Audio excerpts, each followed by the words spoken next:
Assalamualaikum warahmatullahi wabarakatuh. Salam sejahtera. Hai sobat sehat dimanapun Anda berada, khususnya warga Tala. Kami dari tim penanganan COVID-19 ID Tanah Laut.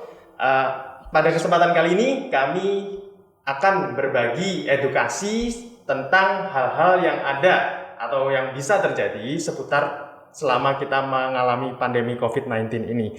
Perkenalkan, nama saya Dr. Erik dan di hadapan saya telah hadir narasumber dari ID Cabang Tanah Laut, Dr. Arif Prasetyo, spesialis kedokteran jiwa. Gimana dok, kabarnya dok hari ini?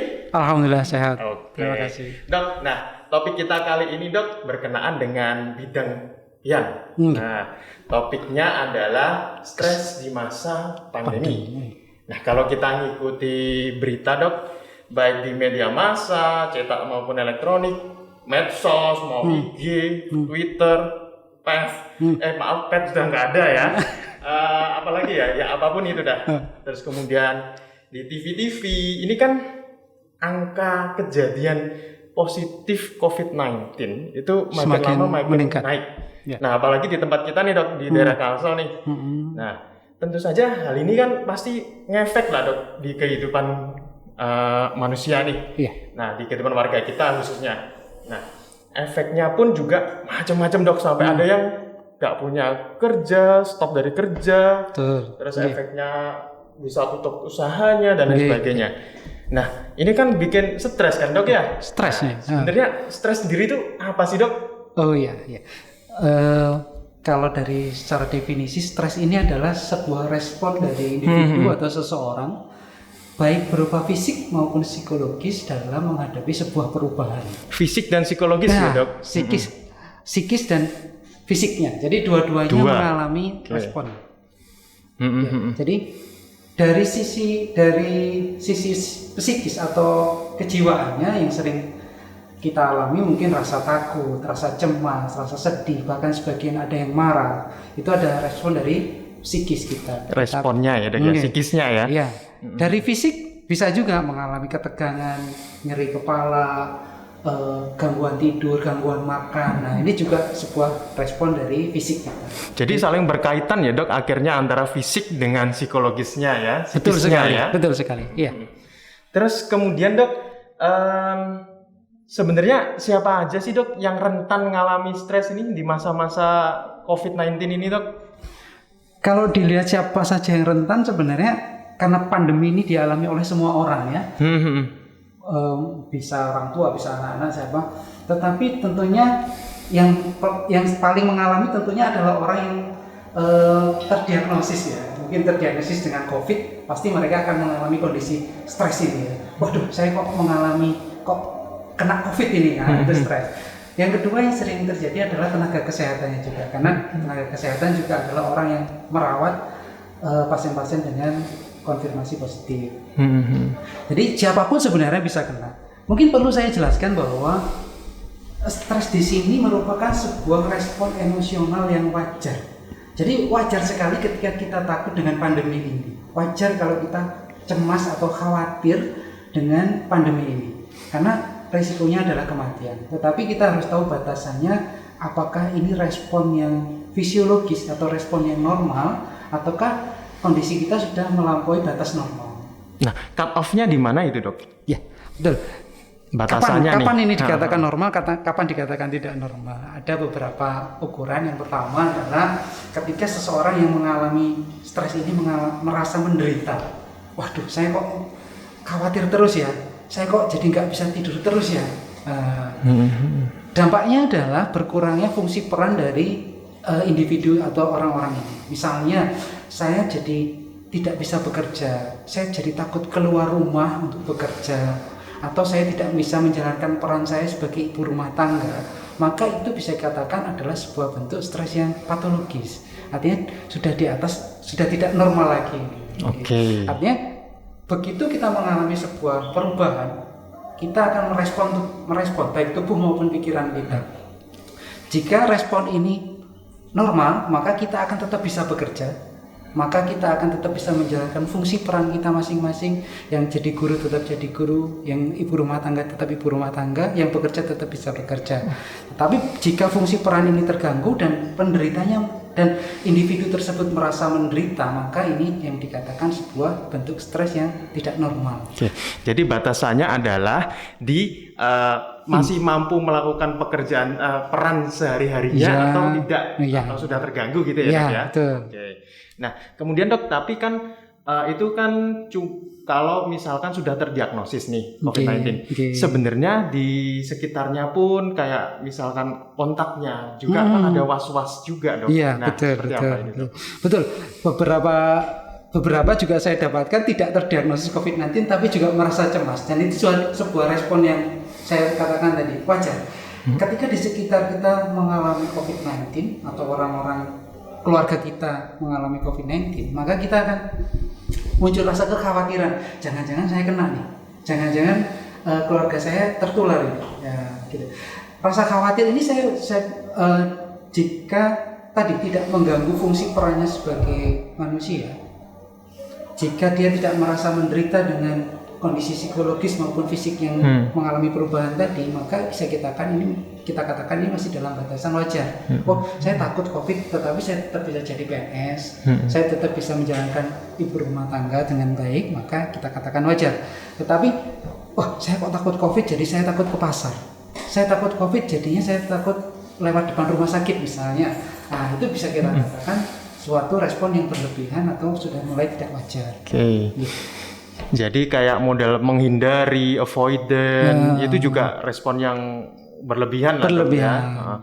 Oke. Nah, Dok, kemudian kan yang lagi marak ini juga kita kan kemudian misalkan ada yang terdiagnosis, terkonfirm, maksudnya terkonfirmasi sudah positif, ataupun dia yang sudah kontak kemudian sudah di swab juga, terus kemudian melakukan karantina atau isolasi mandiri. Nah, ini juga pasti juga ada beban pikiran atau stres juga lah, Dok. Iya, betul. Nah, seperti apa, Dok? Ini menurut pandangan yang jadi stres biasanya kalau di bawah 2 minggu itu masih akut ya, namanya stres akut.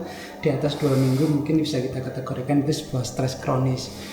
Pada kondisi karantina, kita tahu bahwa karantina menganjurkan kita berada di tempat yang membatasi kita bersosialisasi atau berinteraksi dengan orang lain. Mungkin kurun waktunya bisa 10 hari, bisa 14 hari.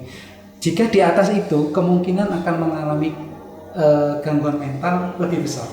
Jadi peserta karantina ataupun peserta isolasi akan mengalami potensi untuk mengalami gangguan mental. Gangguan mental ya, Dok ya.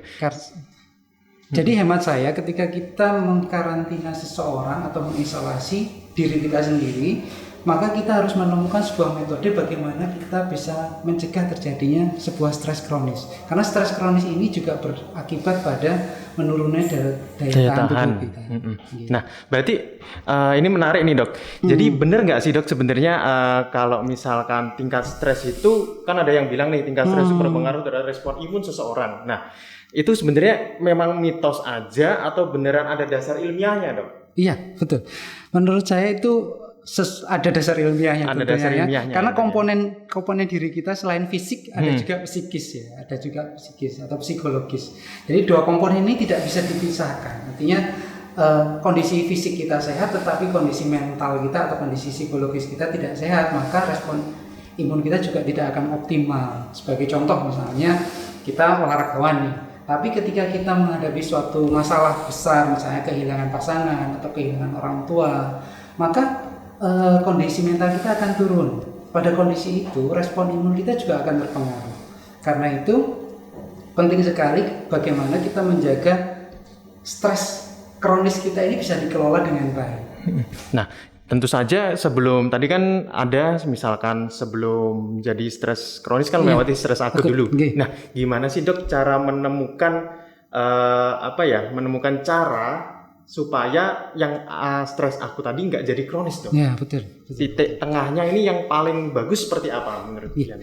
Jadi kita tahu dari awal kita sudah stres ya, kita sudah cemas, kita sudah khawatir gitu ya. Mungkin sebagian ada yang sulit tidur, menurun nafsu makan sebagian. Jadi kita kenali dulu pola diri kita.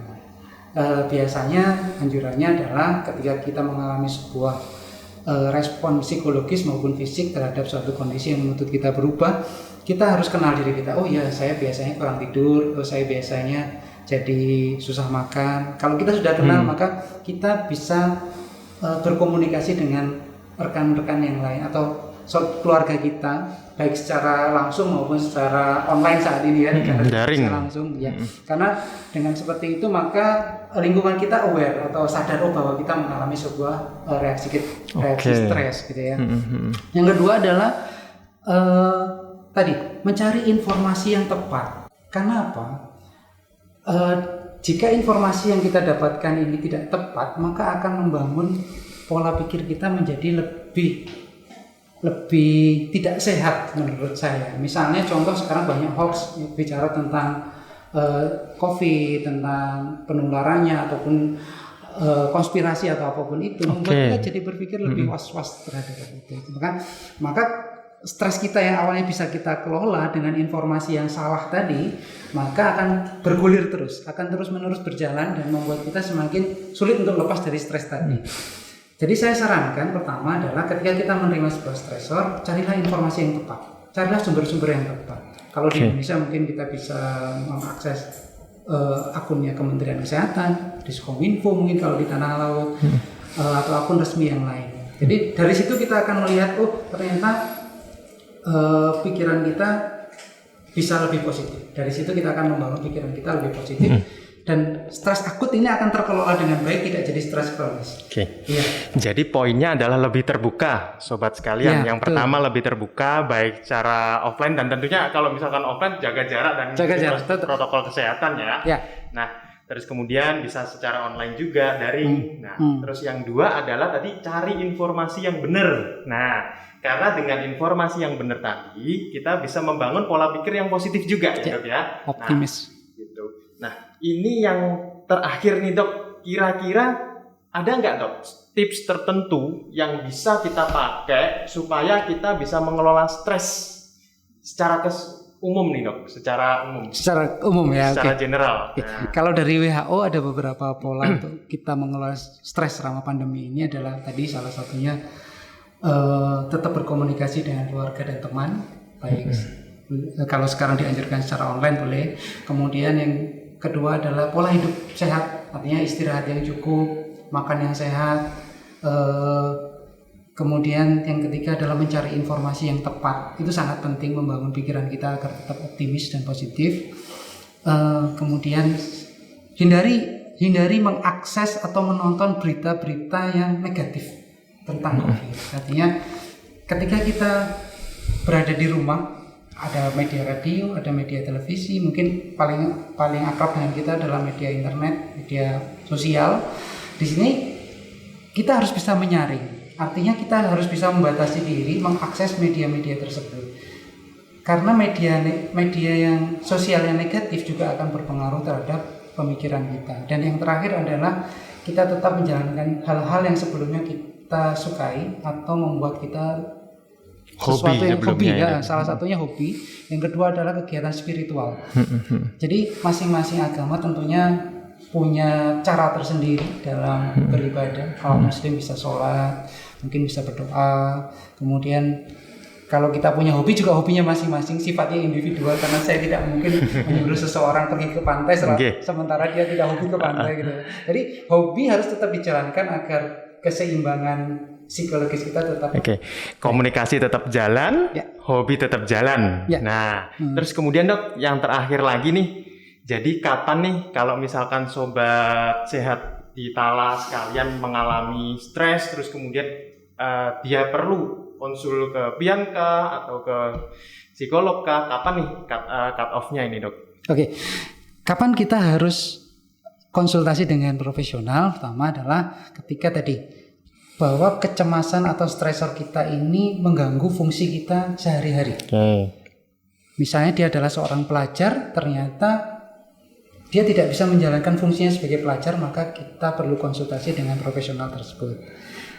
Satu. Yang kedua adalah ketika kita merasa menderita dengan respon baik fisik maupun psikologis. Misalnya contoh, saya kok jadi nggak bisa makan selama pandemi. Nah, misalnya selama pandemi sudah lebih dari 2 minggu, lebih dari 1 bulan, kok saya berat badan saya menurun karena saya tidak mau makan, tidak bisa tidur, maka kita sebaiknya konsultasi dengan profesional atau gitu. healthcare yang lain kali Boleh, ya, bisa dengan psikiater, bisa dengan psikolog. Gitu. Oke, jadi sobat sekalian, ini tips dari Dr. Arif Prasetyo, spesialis kedokteran jiwa. Jadi cara kita mencegah stres adalah 1, komunikasi tetap jalan, ya, baik secara offline dengan mematuhi protokol kesehatan tentunya.